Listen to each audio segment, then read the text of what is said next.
Break پر جانے سے پہلے آپ نے سنا علی ظفر صاحب کہہ رہے تھے کہ سپریم کورٹ کا فیصلہ اور اس کی ٹائمنگ سے پی ٹی آئی کو بہت فائدہ ہوا ہے، اور الیکشن کمیشن سے جو تازہ ترین خبر آ رہی ہے وہ یہی ہے کہ ابھی تک بیرسٹر گوہر کو الیکشن کمیشن نے انٹرا پارٹی الیکشنز کے بعد چیئرمین تسلیم نہیں کیا۔ تو ابھی لگتا یہ ہے کہ یہ بحران جاری رہے گا، اور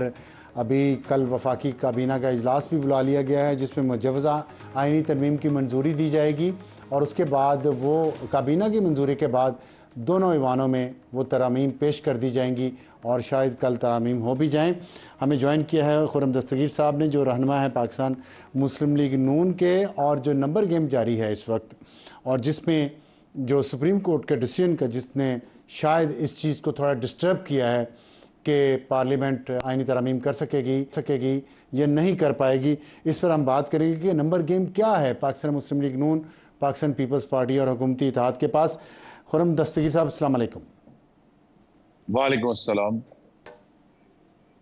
آپ نے دیکھ لیا سپریم کورٹ کا فیصلہ بھی، اور اس پہ علی ظفر صاحب کا بھی یہ کہنا ہے کہ بڑا ٹائمنگ جس ٹائمنگ پہ یہ فیصلہ آیا ہے سپریم کورٹ کا، اس کا بہت فائدہ ہوا ہے ہمیں، اور اس فیصلے کا بھی ہمیں فائدہ ہوا ہوگا۔ تو یہ تاثر جو ایک ابھر رہا ہے کہ سپریم کورٹ کے کچھ فیصلے، اس تناظر میں آپ مجھے بتائیے گا، کیا آپ کی جماعت اور آپ کے اتحادی کل یا پرسوں پارلیمنٹ میں آئینی ترامیم پاس کروا سکیں گے؟ جی، سپریم کورٹ نے اپنے اختیار کا استعمال کیا ہے، لیکن یہ اب بات ایک طویل سمجھے تناؤ کے بعد ہی حل ہوگی کہ سپریم کورٹ ایک آئینی ادارہ ہے جس کو اپنی خود مختاری حاصل ہے، لیکن الیکشن کمیشن آف پاکستان بھی ایک آئینی ادارہ ہے جس کے پاس اپنی خود مختاری ہے۔ اور سب سے اہم ترین بات یہ ہے کہ پارلیمان جو ہے پاکستان کی، کیونکہ وہ براہ راست پاکستان کے عوام سے اپنی طاقت جو ہے وہ ڈرا کرتی ہے، تو لہذا اس کی جو خود مختاری ہے قانون سازی کی اور آئین سازی کی، وہ اتنی ہی مکمل ہے جتنی سپریم کورٹ کی۔ تو لہذا یہاں پارلیمان نے جو اپنا استحقاق ہے قانون سازی کا اور آئین سازی کا، وہ انشاءاللہ استعمال کرنا ہے۔ نمبر گیم کے اوپر مستقل جب تک یہ ایوان میں نہ آ جائے تب تک اس پر کوئی حتمی بات نہیں میں کروں گا، لیکن الحمدللہ اس وقت اشاریے مثبت ہیں قومی اسمبلی میں بھی اور سینٹ میں بھی، اور جب اس پہ کوئی مکمل طور پہ تسلی ہو جائے گی تو تبھی یہ مسودہ کابینہ کے سامنے منظوری کے لیے پیش کیا جائے گا، جو کہ پہلا قدم ہوتا ہے کسی بھی قانون سازی میں۔ لیکن اس پہ آپ نے کہا کہ نمبر گیمز کی آپ نے بات کی کہ ابھی تک ہمارے پاس پورے ہیں، لیکن آپ کے پاس نمبر گیم کسی طرح بھی پورے نہیں ہوتے جب تک کہ مولانا فضل الرحمان صاحب آپ کے ساتھ نہ آئیں، اور انہوں نے واضح طور پہ کہہ دیا کہ کسی چیف کی ایکسٹینشن کو وہ سپورٹ نہیں کریں گے، عمر میں اضافے کو سپورٹ نہیں کریں گے۔ تو جو خبر ہے ہماری وہ یہ ہے کہ ایک آئینی کورٹ بنائی جا رہی ہے، اور ہائی کورٹ کے ججز کے تبادلے کے لیے ود کنسلٹیشن کا جو لفظ ہے وہ نکالا جا رہا ہے، اور ایک پینل آف سینئر ججز سپریم کورٹ کا اور ہائی کورٹس کا بھی، ہائی کورٹس میں تو آلریڈی یہ نہیں ہے کہ سینئر موسٹ ضروری نہیں ہے کہ وہی چیف جسٹس ہوں، لاہور ہائی کورٹ کی مثال ہمارے سامنے ہے، تو اور سپریم کورٹ میں بھی جونیئر ججز اوپر آتے رہے ہیں، تو سپریم کورٹ کی چیف جسٹس کی جو اپائنٹمنٹ کا طریقہ کار ہے وہ بھی آرمی چیف کی طرز پہ ہونے جا رہا ہے کہ 5 ججز کے یا 4 ججز کے پینل میں سے سینئر موسٹ میں سے حکومت ایک کو نوٹیفائی کرے گی۔ تو مولانا فضل الرحمان صاحب آپ کے ساتھ کس بات پر ہیں اگر ہیں تو؟ جی دیکھیے، 18ویں آئینی ترمیم میں جو ججز کی اپوائنٹمنٹ کا طریقہ کار ہے، جس کے پھر بعد میں 19ویں ترمیم بہت ایک اجلت میں کی گئی تھی، میں دونوں آئینی ترامیم کا آئینی شاہد بھی ہوں اور اس میں حصہ بھی ڈالا ہے، اور تو دباؤ کے لہٰذا تحت بھی کی وہاں گئی؟ جی بالکل دباؤ یہ تھا کہ اس وقت کی جو حکومت تھی پاکستان پیپلز پارٹی کی، وہ غالباً عدلیہ سے کوئی کنفرنٹیشن نہیں چاہتے تھے، تو لہٰذا انہوں نے پھر یہ لیکن فیصلہ کیا کہ وہ آپ دونوں ساتھ تھے اس ترمیم میں، آپ دونوں کے ساتھ ہونے کے بغیر وہ ترمیم ہو نہیں سکتی تھی، تو دباؤ کا جی سامنا تو آپ نے بھی پھر کیا نا۔ یہی اور آج بھی ساتھ ہیں کہ لیجسلیشن میں پرفیکشن نہیں ہو سکتی ابرار صاحب، اس میں مختلف جو جماعتیں ہیں، مولانا کی جماعت بھی ان میں شامل ہے، جس میں ان کے جو مختلف تحفظات ہیں ان کو ہم ایڈریس کر رہے ہیں، تاکہ ایک کنسنسس ڈاکیومنٹ جس پہ ہو سکتا ہے ہر ایک کو اعتراض ہو اپنے اپنے کچھ شکوں پر، لیکن اوور آل ایک ایسی ترمیم ہوگی جس پر سب متفق ہوں گے، اور انشاءاللہ وہ کل یا پرسوں دونوں ایوانوں سے منظور ہوگی۔ اچھا، اس میں مولانا فضل الرحمان صاحب آپ کے ساتھ ہیں کہ نہیں ہیں؟ جی ابھی تک تو بہت،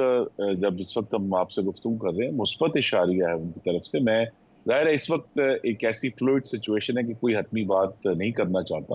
لیکن تو اس فلوئڈ وقت تک سچویشن ہے ابھی بھی؟ فلوئڈ سچویشن ابھی بھی غیر یقینی سی ہے؟ ٹھیک ہے، اچھا یہ بتائیے گا کہ اگر مولانا صاحب جب تک ہم پارلیمان کے جو ہم جنہوں نے ان سے ڈیل کیا ہے اس وقت تک، جب تک ووٹنگ ٹیلی نہیں ہو جاتی، سچویشن فلوئڈ رہتی ہے، تو لہٰذا اس پہ حکومت کن سے ڈیل کیا مولانا صاحب سے؟ جی تمام جو یہ ایک طریقہ کار جو ہے اپنے نمبرز کو کوئی ڈیل ہوئی ہے مولانا صاحب سے؟ جی نہیں، ان سے گفتگو جاری ہے، اور وہ ہمیں توقع ہے کہ انشاءاللہ جب وہ وقت آئے گا تو اس آئینی ترمیم کو سپورٹ کریں گے۔ ٹھیک ہے، اچھا لیکن اس کے باوجود بھی اگر فرض کریں مولانا صاحب یہ آپ کے ساتھ آ گئے، پھر بھی آپ کے پاس 3-4 ووٹس کم ہیں، وہ کیسے پورے کریں گے؟ اس کی بھی قانونی اور آئینی حیثیت تو بالکل چیلنجبل ہے، اور اس پہ پارلیمان بھی بالکل آزاد ہے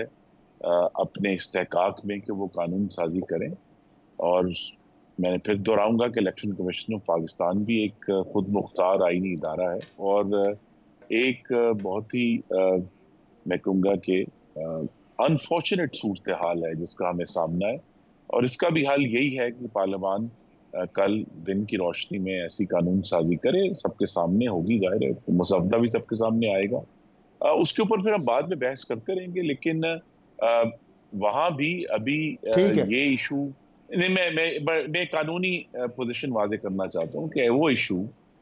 کہ ابھی تک جبکہ تفصیلی فیصلہ 9 ہفتے گزر جانے کے بعد نہیں آیا، آج کی وضاحت کی جو قانونی اور آئینی پوزیشن ہے اس پر بھی بہت گہرے سوالات۔ اور آج کا ایڈیٹوریل خان صاحب کے ایک ٹویٹ کے بارے میں، جس پہ ایک ایف آئی آر بھی درج ہو گئی ہے، ایف آئی اے تحقیقات کرنے کا رات بھی گئی ڈالا جیل، لیکن خان صاحب نے کل تحقیقات کا حصہ بننے سے انکار کیا۔ آج دوبارہ ایف آئی اے کی ٹیم نے ان کے وکلاء کی موجودگی میں تحقیقات کی ہیں، اور وہ ٹویٹ کیا ہے؟ اس ٹویٹ میں خان صاحب نے ایک چارج شیٹ جاری کی ہے پاکستان کے سیاستدانوں کے خلاف، پاکستان کے ججز کے خلاف اور پاکستان کے جنرلز کے خلاف، اور اس خان صاحب کی چارج شیٹ کے جواب میں آج بلاول بھٹو نے بھی ایک چارج شیٹ جاری کی پارلیمنٹ کے فلور سے۔ تو اس سے لگتا ہے کہ چیزیں سنجیدگی سے کسی ایسی طرف جا رہی ہیں جہاں پہ ایک سائیڈ کو سرنڈر کرنا پڑے گا۔ اور سرنڈر سے مجھے یاد آیا کہ خان صاحب نے اپنی ٹویٹ میں جو تضاد در تضاد بیان کیے ہیں اس کا مقصد کیا ہے؟ 3 چیز بہت اہم ہے اس میں۔ ایک ہے محمود الرحمان کمیشن رپورٹ کا ذکر، دوسرا انہوں نے جو یحییٰ خان 2 کی بات کی ہے، اور تیسرا ذلِ شاہ کیس۔ میں ان تینوں پہ آپ سے کچھ بات کرنا چاہتا ہوں اور دکھانا چاہتا ہوں کہ تضادات ہوتے کیا ہیں، اور سیاستدانوں کو کم از کم جو قوم کی لیڈرشپ کا دعویٰ کرتے ہیں ان کو کم از کم قوم سے جھوٹ نہیں بولنا چاہیے۔ اگر وہ سچ نہیں بول سکتے تو نہ بولیں، لیکن جھوٹ نہیں بولنا چاہیے۔ جھوٹ کیسے ہوتا ہے میں آپ کو سمجھاتا ہوں۔ جو محمود الرحمان کمیشن رپورٹ ہے وہ ڈھاکہ جب مشرقی پاکستان کا دارالخلافہ تھا اس پہ قبضہ ہوا انڈین فوج کا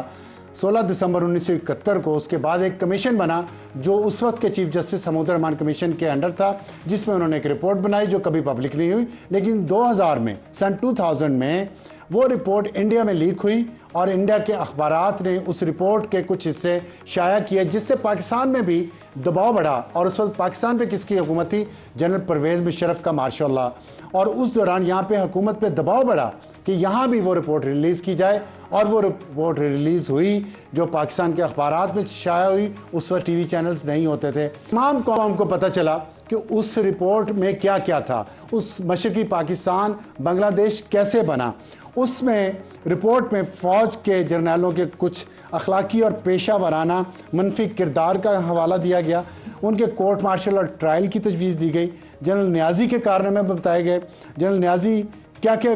سمگلنگ کرتے رہے اس میں تھا، سول ایڈمنسٹریشن کو کام نہیں کرنے دیا گیا، اور امید یہ تھی اس رپورٹ کو پبلش کرنے سے کہ قوم اور فوج اور بیوروکریسی اس سے سبق سیکھے گی، سیاستدان بھی سبق سیکھیں گے۔ لیکن سبق کیسے سیکھا گیا میں آپ کو بتاتا ہوں۔ 2000 میں رپورٹ آئی اور 2002 میں جنرل پرویز مشرف جو کہ ایک مارشل لا ڈکٹیٹر تھے اور اور ضیاء خان بھی ایک ڈکٹیٹر تھے جن کے دور میں یہ سب کچھ ہوا، تو جنرل مشرف نے ایک ریفرینڈم کروایا۔ اس ریفرینڈم میں خان صاحب کو بجائے حمود الرحمن کمیشن رپورٹ میں لکھے گئی نصیحت پہ عمل کرنے کے خان صاحب نے کیا کیا سنیں۔ عائد کرنے کی وجہ صرف یہ ہے کہ وہ کرپٹ اور بدعنوان سیاستدانوں کو باہر نکالیں گے جنہیں نہ تو ہماری عدلیہ اور نہ ہی ہمارا الیکشن کمیشن باہر نکال سکا۔ 4 مرتبہ حکومتوں کو بدعنوانی کی بنیاد پر نکالا گیا، لیکن ہر بار یہی سیاستدان دوبارہ پارلیمنٹ میں آ کر ملک کو مزید لوٹتے رہے۔ اس لیے میں یعنی کہ خان جنرل مشرف کو ووٹ دینا چاہتا ہوں، کیونکہ مجھے امید ہے کہ وہ ان بدعنوان لوگوں کو سیاسی عمل سے باہر رکھ سکیں گے۔ وہ بدعنوان لوگ کون تھے؟ بے نظیر بھٹو اور نواز شریف۔ خان صاحب کی شروع سے یہ کوشش رہی ہے کہ وہ ان دونوں سیاسی جماعتوں کو باہر کر دیں۔ ہمیشہ سیاسی جماعتوں کے خلاف انہوں نے اسٹیبلشمنٹ کی سپورٹ حاصل کرنے کی کوشش کی ہے۔ اقتدار سے پہلے میں نے آپ کو دکھا دیا، اقتدار کے دوران انہوں نے جج شوکت عزیز صدیقی کو نکالا، جسٹس قاضی فائز عیسیٰ کے خلاف ریفرنس فائل کیا، انہوں نے صحافیوں پر ان کے دور میں حملے ہوئے، سیاستدان ان کے دور میں جیل میں گئے، اور ان کے دور میں جنرل باجوہ، جنرل فیض، جنرل عاصم سلیم باجوہ اور بہت سارے دوسرے جرنیل اور گوگی اور عثمان بزدار اور بشرا بی بی کیا کیا الزامات لگے۔ یہ سارے الزامات وہ تھے جو حمود الرحمن کمیشن رپورٹ میں جن سے بچنے کا کہا گیا تھا، لیکن خان صاحب کے اقتدار سے پہلے ان کا جھکاؤ اسٹیبلشمنٹ کی طرف، اقتدار کے دوران اپنا اقتدار آؤٹ سورس کیا اسٹیبلشمنٹ کو، اور وہ کیا کرتے رہے؟ وہی سب کچھ جو حمود الرحمن کمیشن رپورٹ میں تھا۔ اور اقتدار سے نکلنے کے بعد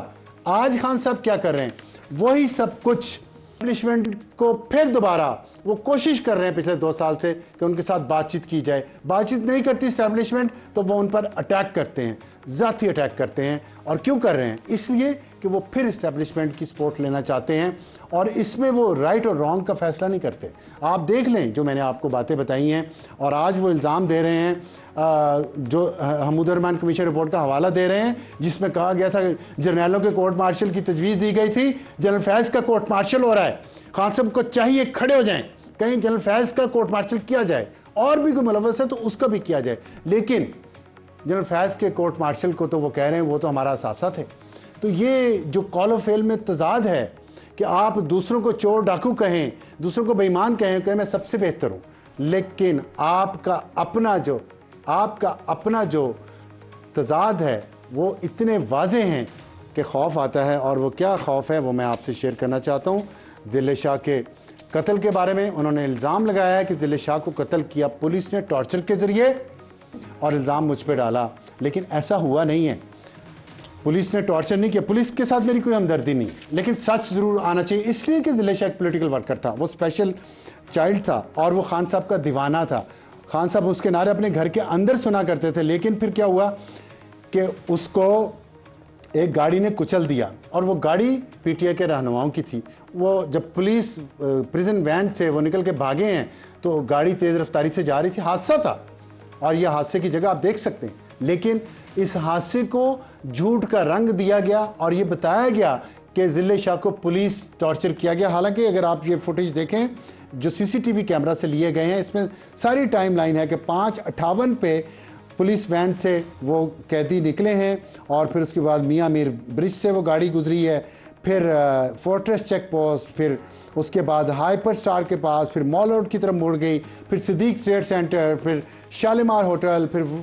پھر وہ بس سٹاپ پہ پہنچتی ہے، پھر وہی گاڑی سروسز ہاسپٹل پہنچتی ہے، اور اس کے بعد مزنگ۔ اور اس پہ والدین کیا کہہ رہے ہیں ضلع شاہ کے؟ خان صاحب اپنا ان کے بچے حفاظت سے ہیں، میرا بچہ اس کے لیے قربان ہو گیا،